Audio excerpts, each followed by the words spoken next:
প্রত্যেকজনকে জয় যিশু। প্রভু সবজনকে আশিস দিক, প্রত্যেকজনের জীবনে পরমেশ্বর বড় চমৎকার করুক।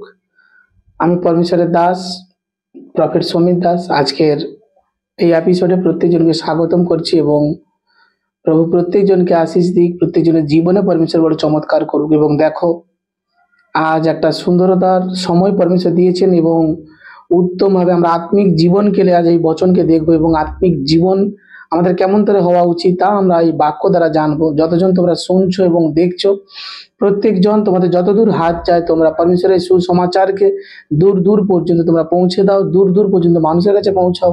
এবং যতজন তোমরা শেয়ার করতেছ, বিশ্বাস রাখো প্রভুর সুসমাচারকে প্রচার করা তোমাদের বৃথা যাবে না, কখনো নয়। এবং যারা নতুন আছো চ্যানেল সাবস্ক্রাইব করো এবং আত্মিক জীবন ঠিক রাখতে আজ এই প্রত্যেকটা বাক্য আজ তুমি শুনে যাও শুরু থেকে শেষ পর্যন্ত। আমি পরমেশ্বরের দাস প্রফেট সমীর দাস স্বাগতম করছি আমি আজকের এই সুসমাচারে।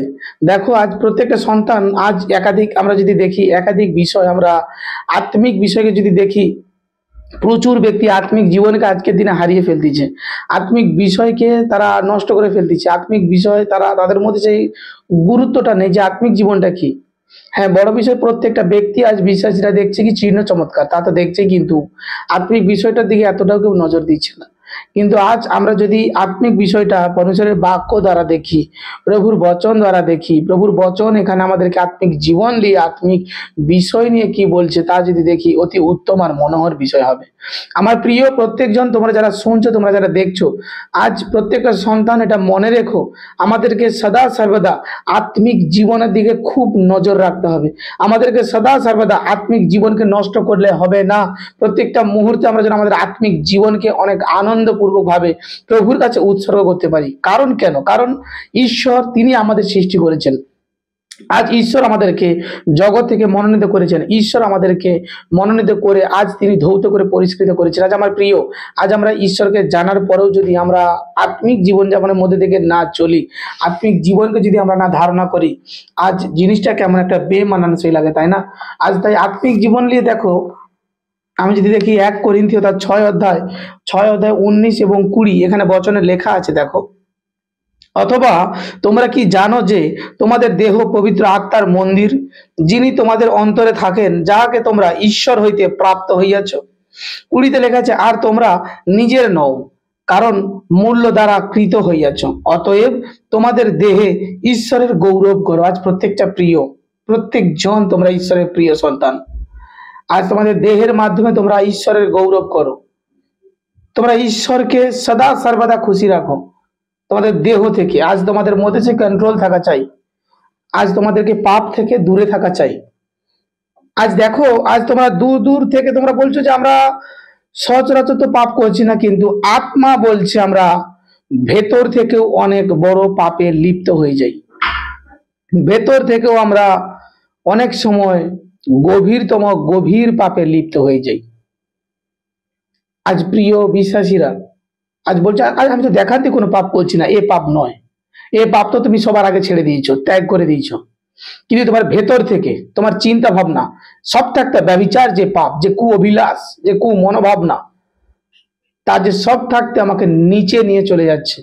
প্রত্যেকটা ব্যক্তি যেন তার দেহের দিকে সে যেন দৃষ্টিবোধ রাখে এবং সে যেন এটা মনে রাখে যে এই দেহ ঈশ্বরের গৌরব করার জন্য, এই দেহ আমার ঈশ্বরের এবং আমার হৃদয় ঈশ্বরের মন্দির। আমি আরেকটু যদি দেখি রোমিও, আমি একটু রোমিওর বচন দেখবো। রোমিও তার 15 যদি আমি দেখি, এখানে চমৎকার ভাবে লেখা আছে।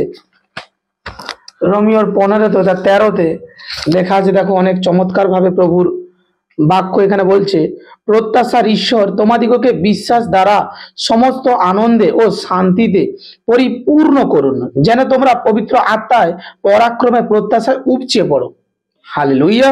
দেখো, রোমিও 15:13-তে লেখা আছে, প্রত্যাশার ঈশ্বর তোমাদিগকে বিশ্বাস দ্বারা। এই বিশ্বাস তিনি আমাদেরকে কখন দিচ্ছেন, আর আমরা এই বিশ্বাসে কখন জয়ী হচ্ছি? আর যে স্ট্রাগল থেকে তুমি যাচ্ছ আমার প্রিয় সন্তানেরা প্রত্যেকজন, আজ তুমি হয়তো ভাবছো আমার স্ট্রাগল অনেক কঠিন, আমার স্ট্রাগল অনেক গুরুতর, আজ আমার জীবনযাত্রা অন্যরকম, কিন্তু তুমি নিজেই জানবে না। যখন তুমি পবিত্রতার মধ্যে থেকে চলবে, যখন তোমার জীবন পবিত্রতার মাধ্যম থেকে এগিয়ে যাবে, তখন তুমি অজান্তেই সে আত্মিক বরদানকে লাভ করবে। আর আত্মা যখন তোমার মধ্যে আসবে, পরমেশ্বরের বিষয়ে তোমাকে সবকিছু শিক্ষা দেবে যিশু নাসরি নামে। হালেলুইয়া। এটা নয় যে তুমি বলছো আজ আমি আত্মিক আছি, কিন্তু তোমার চালচলন, তোমার কর্ম কোনোটাই আত্মিক নয়। তা যদি তোমরা করেছো তো বৃথা, তার থেকে তো জগদীশ বিষয় অনেক উত্তম। দেখো, আত্মিক জীবনে আমাদেরকে পৌঁছাতে গেলে আমরা যদি দেখি, আজ দেখো পরমেশ্বরের বড় বড় যাজক, বড় বড় নবী, আজ বাইবেল দ্বারা আমরা যদি দেখি, বড় বড় যাজক, বড় বড় নবী, তারা কেমন পাপ থেকে বিরত থাকতো সর্বক্ষণ, উত্তম থাকতো তারা সর্বক্ষণ। আর আমাদের মধ্যে লতা পাপ এমন দেহতে, যে পাপ থেকে আমাদেরকে সদা সর্বদা দূরত্ব রাখতে হয়। আর তা পবিত্র আত্মা আমাদেরকে প্রচুর ভাবে সাহায্য করেন। পবিত্র আত্মা আমাদেরকে প্রচুর ভাবে সেই দিকে কন্ট্রোল করতে শিক্ষা দেয়। দেখো, রোমিওতে আমি যদি আরো দেখি 14:16 লেখা আছে, অতএব তোমাদের যাহা ভালো তাহা নিন্দার বিষয় না হোক, তোমাদের যাহা ভালো তাহা নিন্দার বিষয় না হোক। এটা প্রত্যেকজন মনে রেখো, বচনেও লেখা আছে, অতএব তোমাদের যাহা ভালো তাহা নিন্দার বিষয় না হোক। প্রত্যেকটা ব্যক্তি যেন এটা স্মরণে থাকে যে আমাদের মধ্যে আজ তোমরা যা ভাবছো কি এটা তো আমাদের জীবনে উত্তম, এটা তো আমাদের জীবনে মনোহর, এটা তো আমাদের প্রাপ্য, এটা তো আমরা করতে পারি, এটা তো আমরা করতে জানি, এটা আমাদের দ্বারা সম্ভব, কিন্তু বাইবেল বলছে তা যেন নিন্দার কারণ না হয়ে থাকে। সেদিকে যেন আমরা যেন সর্বদা যেন কন্ট্রোল রাখি। আজ আত্মিক জীবন যতজন চাও তোমরা ঠিক রাখতে, আত্মিক জীবনকে যতজন চাও যে কন্ট্রোল করতে, আত্মিক জীবনে তোমরা আরো আগে বৃদ্ধি পেতে চাও, আমার প্রিয়, আমি তোমাদের সত্য সত্য বলছি, বাইবেলের এই বচন তোমাকে অনেক আগে নিয়ে যাচ্ছে যিশু নাসরি নামে। বাইবেলের এই বাক্য তোমাকে অনেক উঁচুতে নিয়ে যাচ্ছে প্রভু যিশু নাসরি নামে। আজ তোমার এটা স্মরণ হওয়া উচিত যে আমি একজন আত্মিক। আজ আজ তুমি তোমার ফ্যামিলিতে তুমি একা বিশ্বাসী, আর কেউ বিশ্বাসী নয়, কোনো অসুবিধা নেই। মনে রেখো, তোমার একার বিশ্বাস করাতে, তোমার একার পরিবর্তন দেখে তোমার ফ্যামিলির প্রত্যেকটা ব্যক্তি বিশ্বাসী হবে।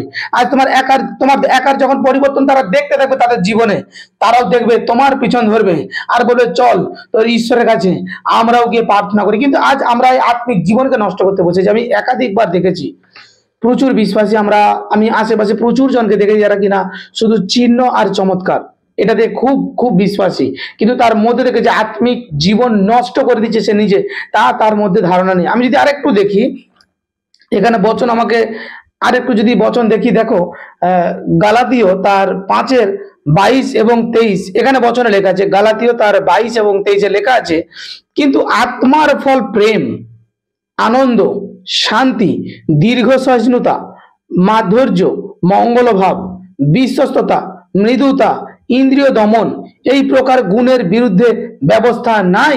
আজ প্রত্যেকটা ব্যক্তি মনে রেখো, আর যখন সেই পবিত্র আত্মা যখন আমাদের কাছে আসবেন, পবিত্র আত্মা যখন আমাদেরকে শিক্ষা দেবেন, তখন এই প্রত্যেকটা বিষয় থেকে আমাদেরকে দূরত্বে রাখবেন। তিনি আমাদেরকে ইন্দ্রিয় দমন করতে শিক্ষা দেবেন, তিনি আমাদেরকে মৃদুতার মধ্যে রাখবেন, তিনি আমাদেরকে সর্বদা দীর্ঘ সহিষ্ণুতার মধ্যে তিনি আমাকে রাখবেন। আজ প্রত্যেকটা ব্যক্তি, আজ আমাদের মধ্যে সে আত্মার প্রয়োজন আছে। প্রত্যেকজন আজ আমাদের কাছে সেই পবিত্র আত্মার প্রয়োজন আছে। দেখো, গালাতীয় তার 5:22 এবং 23 উত্তম বচন, উত্তম ভবিষ্যৎবাণী, যা প্রত্যেকটা সন্তানের জন্য, যা প্রত্যেকটা সন্তানকে আগে নিয়ে যেতে সাহায্য করছে। আজ প্রত্যেকজন কি এখানে কন্ট্রোল আছে? লেখা আছে কিন্তু আত্মার ফল প্রেম, আনন্দ, মনে রেখো, শান্তি, দীর্ঘ সহিষ্ণুতা, মাধুর্য, মঙ্গলভাব, বিশ্বস্ততা। আজ কি প্রত্যেকটা ব্যক্তি তারা তাদের যে বিশ্বাস ভূমিকে তারা কন্ট্রোল করতেছে। আজ ঈশ্বর তোমার উপরে যে দায়িত্ব দেবেন, ঈশ্বর তোমার উপরে যে কাজের ভার দেবেন, তার জন্য কি তুমি খুব বিশ্বাসী আছো? তোমার মধ্যে সেই বিশ্বস্ততা কি পাওয়া যাবে যখন ঈশ্বর আত্মা খোঁজ করবেন? এবং এখানে লেখা আছে মৃদুতা, ইন্দ্রিয় দমন। তুমি কি পারছো? তুমি কি নিজের মধ্যে সেই পাপ কাজ থেকে সরে নিজেকে কন্ট্রোল করতে পারছো? আজ কি তোমার মধ্যে দেখেছি আত্মিকতায় ভরপুর হয়ে আছে? আজ কি তোমার মধ্যে থেকে কোনো কিছুর নষ্ট হয়নি? আজ এটা নিজের মধ্যে তুমি দাবি রাখো কি আজ আমাকে আত্মিক জীবন ঠিক রাখতে হবে। আর যখনই আত্মিক জীবন তোমার মধ্যে এসছে, তুমি যখন আত্মিকতা চলতেছ, এই বরদানগুলি তোমার মধ্যে থাকবে। এর বিরুদ্ধে বলছে ব্যবস্থা নেই, এর বিরুদ্ধে ব্যবস্থা নেই। আর এই জিনিসগুলো যদি আমাদের মধ্যে না থাকে আমরা আত্মিক জীবন হারিয়ে ফেলেছি। আজ প্রত্যেকজন যতজন এই প্রচারকে তোমরা সুসমাচারকে শুনতেছ, আত্মিক জীবন তোমাদের মধ্যে থেকে আজ হারিয়ে গেছে। এই পয়েন্টগুলো তোমাদের মধ্যে নেই। এখনো তোমরা রাগে হিংসাতে জ্বলছো, এখনো তোমরা সেই কামবিলাসে জ্বলছো, এখনো তোমাদের মধ্যে সমর্পণ নেই, এখনো তোমাদের মধ্যে বিশ্বাস নেই, এখনো তোমাদের মধ্যে সেই মৃদুতা নেই, এখনো তোমার মধ্যে সেই সমর্পণকারী নেই। মনে রেখো, তোমার আত্মিক জীবন প্রবলেমসে আছে, তোমার আত্মিক জীবন সমস্যায় আছে। তোমাকে আত্মিক জীবন থেকে আরো গঠন হয়ে আরো মজবুত হতে হবে, তোমাকে আত্মিক জীবনে আরো আগে পৌঁছাতে হবে। কারণ এই আত্মিক জীবন কন্ট্রোল করার দায়িত্ব তোমার। আর তুমি যখন দেখছো যে বারবার ধরে আমার মধ্যে প্রবলেম আসছে, তুমি প্রার্থনা করো, ফাস্টিং শুরু করো, প্রভুর কাছে উপবাস করো, প্রভুর কাছে বিনতি করো, নাইট প্রে শুরু করো। দেখো যে আত্মিক জীবনকে তুমি হারিয়ে ফেলেছিলে, সে আত্মিক জীবন তোমার কাছে আবার ফিরে আসতেছে। পরমেশ্বরের আত্মা তোমাকে প্রচুর ভাবে আবার সাহায্য করতেছে। পরমেশ্বরের আত্মা তোমাকে সর্বদিক থেকে আবার রক্ষা করতেছে। পরমেশ্বরের আত্মা তোমাকে সর্বদিক থেকে আবার কন্ট্রোল করতেছে। আমার প্রিয় সন্তানেরা, আর যতজন তোমরা শুনতেছো, আজ থেকে আত্মিক জীবনকে তোমরা কন্ট্রোল করে প্র্যাকটিস করো। আজকের পর থেকে আত্মিক জীবনের দিকে তুমি লক্ষ্য রাখো। যেমন সদাপ্রভু পবিত্র যিশু, তিনি আমাদের বলে গেছেন না, যদি কিঞ্চিত মাত্রা সরষা দানার মতন তোমার বিশ্বাস থেকে তুমি পাহাড়কে বলো সব মূলে উপড়ে যাবে। আমি তোমাদের সত্য সত্য বলছি, সরষা দানার মতন নিখুঁত আত্মিক জীবনকে পর্যন্ত ধরে রেখো, তাকে নষ্ট হতে দিও না, তাকে শেষ হতে দিও না। কারণ এই আত্মিক জীবন আমাদেরকে পিতার কাছে পৌঁছায়। এই আত্মিক জীবন যখনই তুমি ধারণ করতেছ, বাইবেলে লেখা আছে তা ব্যবস্থার বাইরে, ব্যবস্থা এখানে আসবে না, আর তোমার মধ্যে গণনা করা হবে না। তুমি প্রকৃত পবিত্র আত্মায় ভরপুর হয়ে তুমি পরিপূর্ণ আছো। পবিত্র আত্মায় সম্পূর্ণ দিক থেকে সম্পূর্ণ রূপে তুমি পবিত্র আত্মায় পরিপূর্ণ আছো। আর পবিত্র আত্মা তোমাকে সর্বদিক থেকে কন্ট্রোল করার জন্য, আগে নিয়ে যাওয়ার জন্য প্রস্তুত। তোমার যে সিঁড়ির ধাপে তুমি যে উঠছো, দেখো তুমি ভালো করে তাকিয়ে, তোমার জীবন চক্রে, তোমার ভাবনায় তুমি তাকিয়ে দেখো কি দিয়াবল আমাকে বারবার আটকে দিচ্ছে না তো? দিয়াবল আমাকে বারবার বারবার আমাকে আমার রাস্তাকে বন্ধ করে দিচ্ছে না তো? আজ এই ভাবনা, এই ভাবকটি তোমার নিজের মধ্যে রাখা দরকার আছে। আজ তুমি দেখো এবং তাকাও তোমার আত্মিক জীবনের দিকে। আত্মিক জীবনকে নষ্ট করো না। হালেলুয়া। প্রভু প্রত্যেকজনকে আশীষ দিক, প্রত্যেকজনের জীবনে পরমেশ্বর চমৎকার করুক। দেখা হচ্ছে আগামী এপিসোডে। প্রভু তোমাদের প্রত্যেকজনকে আশীষ দিক, প্রত্যেকজনকে দীর্ঘ আয়ু দিক। পবিত্র প্রভু যিশুর অভিষিক্ত হস্ত তোমাদের সহবর্তী হোক। আমেন।